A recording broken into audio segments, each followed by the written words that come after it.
It's been said for centuries that certain products are absolutely unbeatable. Back in the 1900s, we had the Titanic, which was supposedly unsinkable, but as we all know, that didn't turn out exactly to be. However, you also have the nature of today's military and police gear, which is meant to stop rounds of all different varieties.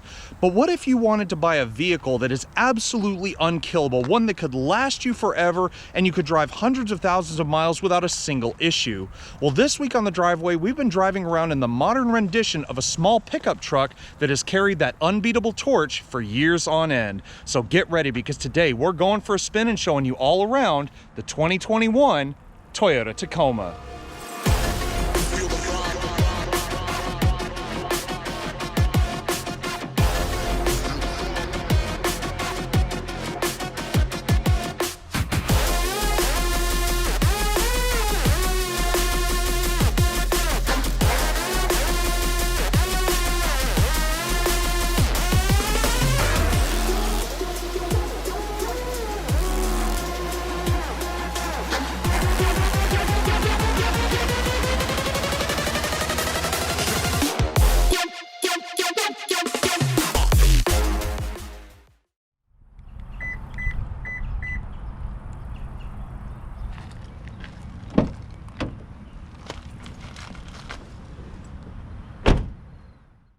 All right, ladies and gentlemen, so welcome to the 2021 Toyota Tacoma. As I said, what is easily the most popular small/medium-sized truck anywhere. And I can certainly attest to that, because in the week that I've had this truck and been driving it around, I have seen so many of these everywhere. All different colors, all different conditions, all different generations, all different anything. They've just been everywhere. But out of everything that all these trucks, including this one, have in common, there is one thing that stands above the rest, which is A, that these trucks really hold their value. No matter what condition they're in, no matter how many miles they have in the engine, they all hold their value extremely well.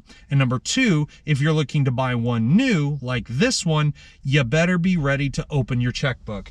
Case in point is my example, which I have the sticker for here.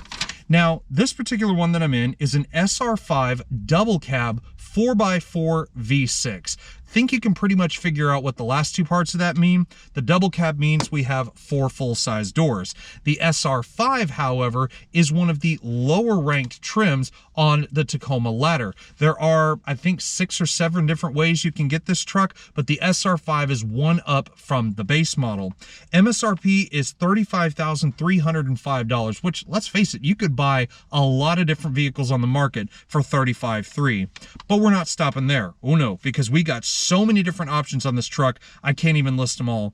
We have $1,710 for parking sonar, premium audio, dynamic navigation, and destination assist.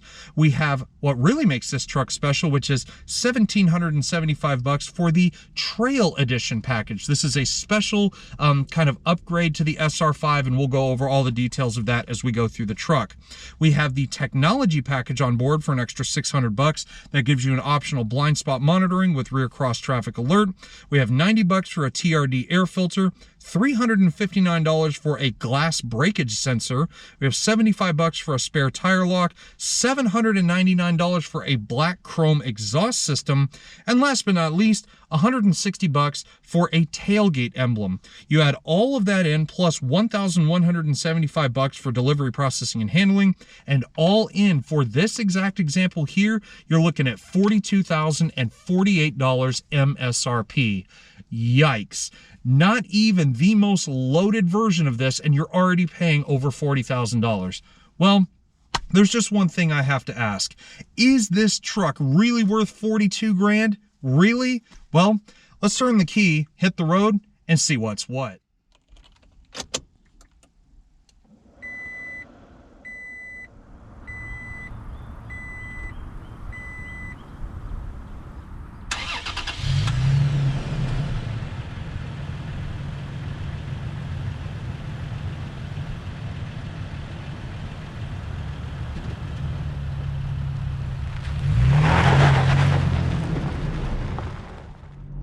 So based on my previous experience with other Tacoma models, I would tell you that my expectations for this truck are pretty solid. And so far, it's about the same as all the others. Number one, if you're looking for the biggest, baddest, beefiest powerhouse of a truck you can find, maybe one with enough torque to turn the Earth's rotation backwards, this is not going to be it. Because what we have in this one is four-wheel drive as opposed to rear-wheel drive in lower models, and instead of a smaller four-cylinder engine with what usually is not enough power to get out of its own way, we have a sort of slightly similar tuned engine to what you'd find in like a Toyota Highlander. That means 6 cylinders, 3.5 liters, direct and port fuel injection, and it all adds up to 278 horsepower and 267 foot-pounds of torque. Now yes, it's good for a decent sized payload capacity and a decent towing rating depending on which way you configure it. But either way you slice it, with the 6-cylinder engine in this, you're going to be paying a trip to the pumps quite frequently. In this configuration I have here, you're looking at 18 miles per gallon city and 22 miles per gallon on the highway. And so far during the time we've had this truck, I've barely achieved that. Maybe about 18, 19 miles per gallon combined over this week. Now, although this truck doesn't have a big beefy 8-cylinder engine like you might find in its bigger brother, it at least shares a couple of things with the Toyota Tundra. The first thing is that it has 6 gears in the transmission instead of 8 in favor of better torque delivery instead of fuel economy, which I don't know why you'd be caring about fuel economy unless you're in a base model Tacoma with a manual transmission and a 4-cylinder engine. But either way, it also has Toyota's 4W Demand part-time 4-wheel drive system, which I've not really had a chance to play around with since normally I drive on the roads. I don't really take a lot of dirty, dusty trails to get to work every day, but I've had a chance to play around with it via the knob up here on the dashboard. It works pretty well. You can actually shift it on the fly. You don't really have to worry about stopping and putting it in neutral or anything like that, unless really you're going into 4 low, which you would really need to be at a much lower speed compared to 55 miles an hour like I'm driving along right now. And the only other thing you need to know is that although the 6-cylinder engine is a pretty decent engine, it's smooth, it revs pretty nicely, with a 6-speed transmission and really only having a slightly better exhaust on this thing, it doesn't exactly sound the best, but it's all right for what it is.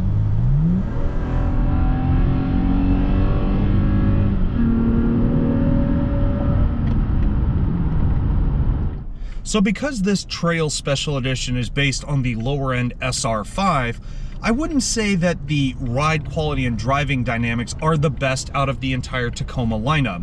That title, I believe, belongs to the TRD Pro, because usually that has the Fox Racing suspension that's usually meant for a little more comfort and a little more suspension travel in, say, off-road situations. But for driving on the actual tarmac, this truck, I mean, it's good. I will say that. It is good for what it is. The seats, for starters, are extremely comfortable, but I think that the suspension could use just a little bit more work, and I mean just a fraction more, because if you're going to call this thing the Trail Edition, I would have maybe taken a few more parts out of the TRD catalog and put them into this truck, because up front what I have is a double wishbone coil spring combined setup, and in the back we have an older style leaf spring suspension setup with gas pressurized struts. So in all, it is pretty bouncy. It's a little harsh to drive, but overall I wouldn't say it's the worst feeling truck on the road.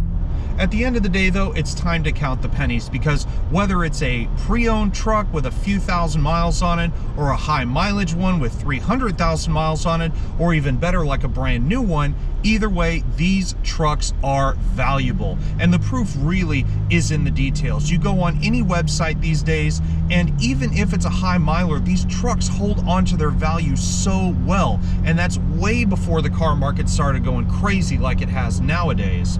So, is it worth 42 grand to get all these little extra options to make a second lowest trim level feel just a little more special? I really don't know. I mean, $42,000 is a lot of money. You could buy a pretty decently equipped Ford Ranger for a good bit less than one of these, and Ford dealers aren't putting markups on these, and nor is Toyota putting markups on the Tacomas. But either way, I mean, you're still spending a lot of money for not a very sizable truck.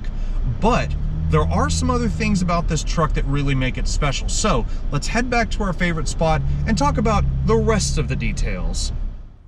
Now, to many a person, including myself, what the Trail Edition essentially looks like is it looks like a Tacoma SR5 and an off-road got together, put a few of their little goodies together, and created the Trail Edition.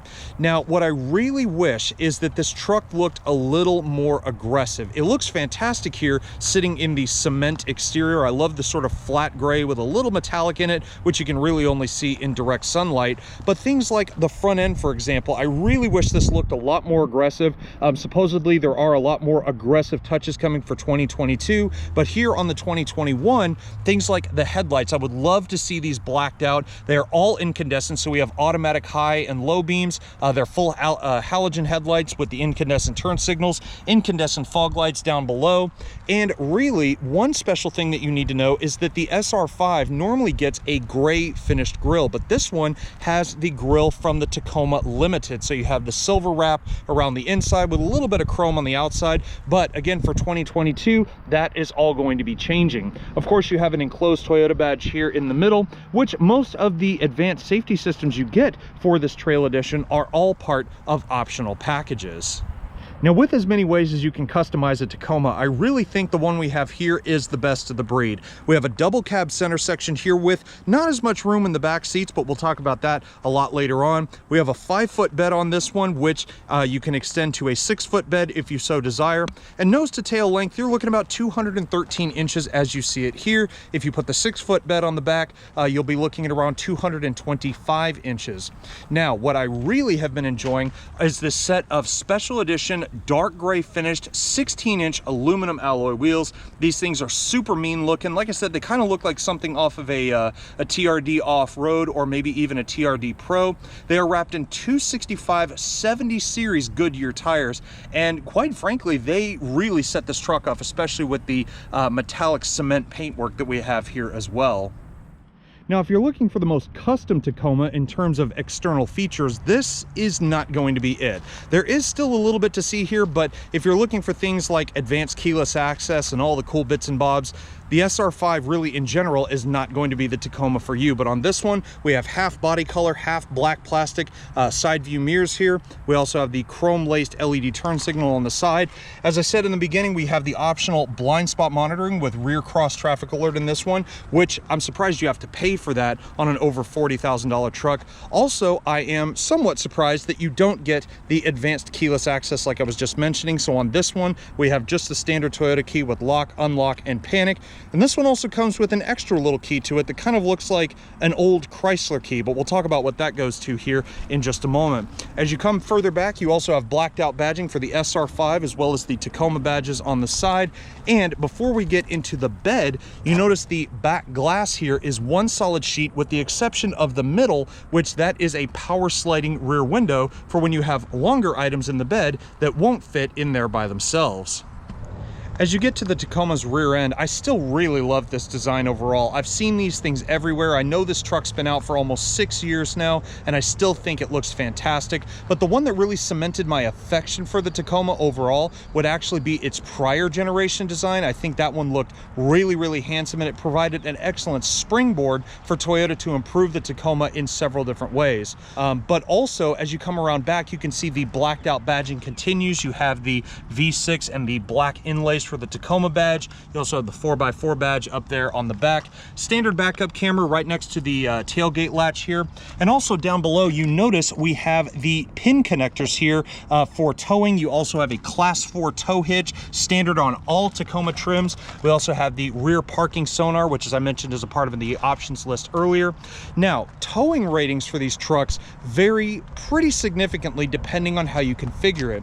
The greatest one I've been able to read from Toyota's information is an access cab with the V6 and the tow prep package. That one will tow around 6,900 pounds, but this one as it sits is rated at about 6,400 pounds overall. But nevertheless, it's still a very capable truck, and at the same time, it also has a pretty decent payload. So you open the tailgate here in the back, you notice it's nice and damp so it doesn't fall and break your knees on the way down. But you notice also on the Trail Edition, we have these giant bed storage units here in the back.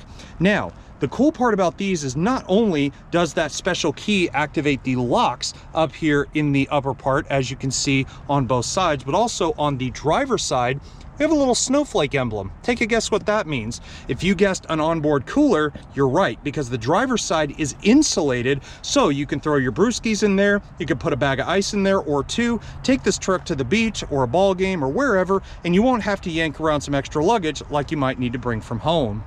And of course, because these giant bed storage units are in here, it does decrease the payload size of this quite drastically. Now, if you're looking for the best payload, again, that's an access cab, usually 4x4 with the 6-cylinder. That usually will give you a better payload. I think it's around 1,300 pounds or so. But as the Trail Edition sits right here, you're looking between 1,130 pounds or so for the 5-foot bed, or about 1,155 pounds for the 6-foot bed. And also, in addition to the back bed storage that we have here, we also have a 3-pronged 120-watt outlet hidden here in the back bed. Now, this can be activated via a switch on the driver's side of the vehicle. That allows you to vary the power output for that plug. But needless to say, if you don't want to spend all the money on one of those onboard generators that you get in, say, a new F-150, you can still plug your stuff into your Tacoma and be just fine. Now again, with the Trail Edition being simply an SR5 with a few little extra goodies on it, the inside of this truck is just as simplistic as the outside. First of all, you won't find leather seats in this one. We just have standard charcoal cloth seats here, but the Trail Edition does add the nice tan stitching here around most of the seat surfaces as well. I really like that because it adds a nice little contrast to it. The driver's seat is power adjustable. Can't say the same about the passenger side, but in this case, we have two-way lumbar, you're reclined, you can raise the front of the seat up, and you also have your distance controls as well. Apart from that, there's really not a whole lot going on in here. We have a giant perforated steering wheel here with the big grip extensions up top here. I think that's exactly the same wheel that you get out of the Tundra, and it is massive to say the least. It is tilting and telescoping thanks to the latch hidden underneath the steering column. And just to the left of the column itself, you have a few little buttons here. You have traction control, the switch for the bed lighting, automatic high beam assist. We also have the button that allows you to toggle the power output of that 3-pronged 120-volt outlet in the back. So you have 100 watts up to 400 watts as well. And all of that is complemented by very basic door controls as well. You have an automatic down driver's window, the rest of your power windows, power locks with keyless entry, as I said before, window locks, and power mirrors. Now, despite how it may look on the outside, the interior of the Tacoma is actually a pretty spacious place to be. First of all, you can see that they've actually indented the headliner in here for people who may be a little bit taller, such as myself at over 6 feet tall. I have plentiful amount of space for my legs, both in the passenger seat and where I usually sit, which is here in the driver's seat. And of course, across things like the steering wheel, I have all the controls I could possibly want. Starting here on the right, I have the main aero pad and selection buttons for the 4.2-inch multicolor display up here in my analog gauge cluster. I also have things such as the distance control for the radar cruise, same with the lane departure warning, and the ubiquitous cruise control stalk down here on the lower right. About the same thing as my old Toyota RAV4. On the left, I have the majority of the hands-free radio controls, so the seek track, the volume buttons, as well as hands-free voice control and hands-free Bluetooth, as well as the button to mute the radio itself. In the infotainment section, we do have one little nicety in here, which is the optional 8-inch high-color multi-information display. Now, it contains a few of the more basic things like the dynamic navigation system, which, quite frankly, I'm still not the biggest fan of the dynamic navigation. I think it still looks a bit basic. The touch responsiveness can be a little bit haptic and also a little bit slow at the same time, as you can see. But overall, I mean, I really wouldn't use the navigation. I have Android Auto, Apple CarPlay, and Amazon Alexa compatibilities in here. So if I push the menu tab here, as you can see, I have destination, audio, Bluetooth telephone, the Entune app suite as well. The projection setting down here in the lower left, that is for Android Auto and Apple CarPlay. We also have general information and infotainment setup to go along with it. Now, if you can't be bothered to use the menu section, you have the physical tabs here on either side of the screen as well, along with the volume and power knob and your tuning and scrolling knob as well. So for tabs, we have home, we have menu, we have the audio function, we have the map, which allows us to go back to the full screen navigation, seek track, Bluetooth phone, and the Entune app suite as well.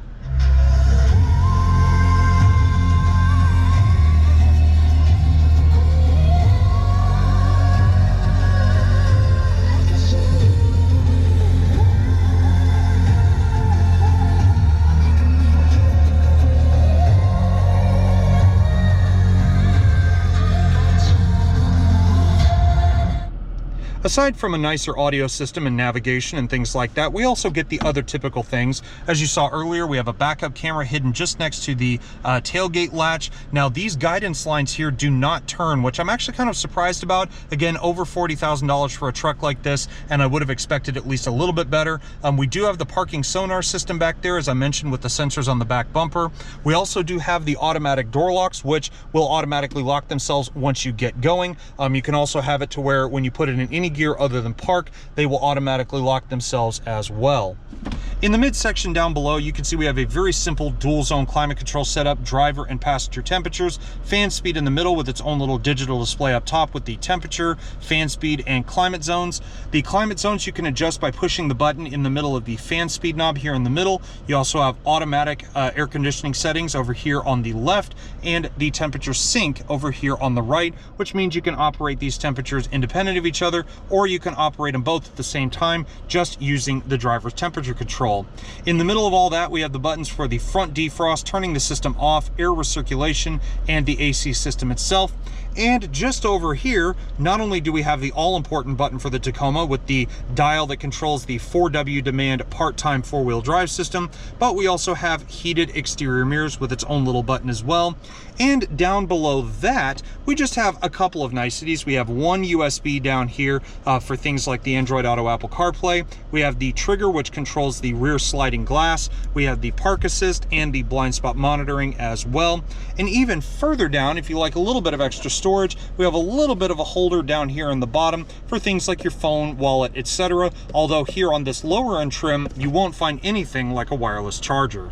And in the middle, things get even more simplistic with two sizable cup holders up here just in front of the very simple design gear selector. These can hold all kinds of things from a small bottle of body armor like I have here to much larger things like a large Coke from your local fast food joint. The gear stick itself, it's got a nice rubberized grip on it. I love the shape of the gear selector as well, not just the sort of gated pattern that Toyota has been putting in their trucks and cars for an eon and a half, but I also really like the way the gear knob actually feels in my hand. You can just grab it. It's nice, big, and chunky. Of course, it will go through the gears without a single problem. You can push it over to the left, put it into sport mode, but then you got to start changing the gears yourself by going up to change up a gear, pull it back to go down a gear as well. And again, that goes in conjunction with the automatic door locks. You have a couple of little holders in here. One is a nice little cup holder as well. You can put a small bottle in there really without any issue. The only issue I have is I've been putting my phone in this little square holder area, which I don't think is really what it's designed for. It's more like a wallet or maybe some change or something like that. But if you put your phone in here, especially if you have one of the larger ones like I do, when I put this truck in drive, I noticed that the gear selector actually hits my phone and sort of knocks it back, and I've actually had it fall down into the emergency brake area here, which, as you can see, we also have a standard style emergency brake. No electronic parking brake here, nothing on the floor, just a good old handle. You can rip it up, and especially in a manual transmission Tacoma, that really comes in handy. Aside from that, we have a decent sized center console here in the middle with two little cup holders at the back for your rear occupants. And you open it up and you actually have a pretty decent sized storage down in there with no real USB plugs or auxiliary imports to speak of. Now, although the Tacoma has plenty of room up for its front occupants, the back seats, I don't know that I can say the same for. I do apologize, though. I have a little bit of a mess back here because I moved my offices at work recently, and I had all my stuff strewn across the back, and that's just a little bit of leftovers there. But overall, I mean, the same thing, kind of the basic door trim here with a nice rubberized pattern. Again, the same cloth seats with no real bolstering. You don't need the center cup holder because, as I said, we have the ones up here. And getting into the back, keep in mind, as I've mentioned several times, I'm over 6 feet tall, and my knees, well, they're pretty much right in the back of the seat. I mean, my knees are buried in the back of this seat, and this seat is exactly where I would have it. So either you're going to need a shorter driver to fit back here, or you need to just be shorter than me. Either way, it is still pretty comfortable back here. I have a much more commanding view of at least the front seats. I really like the fact that it's more of a stadium style seating, sitting up higher back here. But like I said, if you're tall like me, the back seat is not going to be the place for you. In conclusion, the 2021 Toyota Tacoma still feels like that solid, unbeatable mid-size truck that most of us have been knowing for years. At the end of the day though, if you're looking for a more optioned out version of a Tacoma and you really want to spend the big bucks, the one I've been showing you today will not fit the bill. However, if you're looking for something that is a little bit more special than your run-of-the-mill everyday Tacoma, and you're looking to spend around the $40,000 to $45,000 mark, the Trail Edition will fit that bill nicely. It's a blast to drive. It's very comfortable both on and off road, and like I said, if you don't need all the options, it still has enough to keep you happy. But that wraps it up for this review today, guys. So if you liked something, or perhaps you learned something today, please give this video a thumbs up, and also while you're at it, hit that subscribe button down below, because trust me, it will benefit the both of us at the end of it.